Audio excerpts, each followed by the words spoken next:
मुख्यमंत्री हेमंत सोरेन रांची स्थित झारखंड मंत्रालय में वित्त विभाग द्वारा आयोजित अबुआ दिसोम बजट संगोष्ठी 2026-27 में शामिल हुए। इस दौरान मुख्यमंत्री ने राज्य के लिए व्यापक, संतुलित, समावेशी और सतत विकास आधारित बजट तैयार करने पर जोर दिया। उन्होंने कहा कि बजट ऐसा हो जो हर वर्ग, हर क्षेत्र को मजबूती के साथ आगे ले जाए और इस युवा राज्य की संभावनाओं को आकार दे सके। मुख्यमंत्री ने कहा कि झारखंड 25 वर्षों का सफर तय कर चुका है और अब राज्य को एक मजबूत तथा बहुआयामी बजट की आवश्यकता है। उन्होंने बताया कि आगामी बजट का आकार लगभग 1 लाख करोड़ रुपए होने का अनुमान है और आने वाले वर्षों में इनमें और वृद्धि होगी। ऐसे में राजस्व संग्रह बढ़ाने पर विशेष ध्यान देना जरूरी है ताकि विकास और जन कल्याणकारी योजनाओं के क्रियान्वयन में किसी तरह की कमी ना हो। मुख्यमंत्री ने बजट निर्माण में आम लोगों की भागीदारी बढ़ाने पर भी जोर दिया।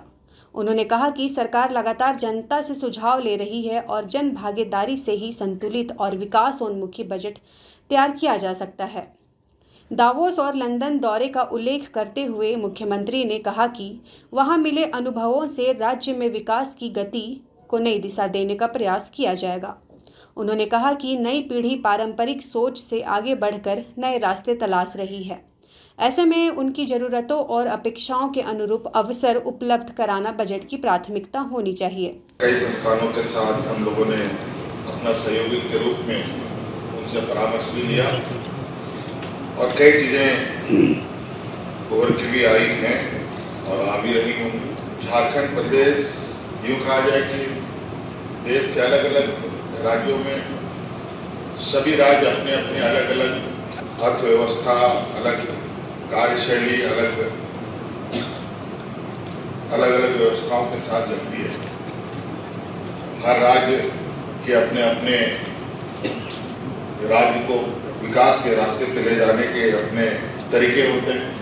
मुख्यमंत्री ने कहा कि झारखंड प्राकृतिक संसाधनों, खनिज संपदा, मानव संसाधन और श्रम शक्ति से समृद्ध राज्य है।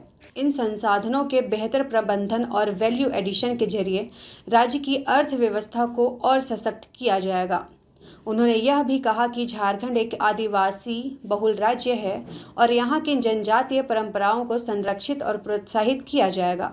इस अवसर पर वित्त मंत्री राधाकृष्ण किशोर सहित कई वरिष्ठ अधिकारी और विशेषज्ञ उपस्थित रहे।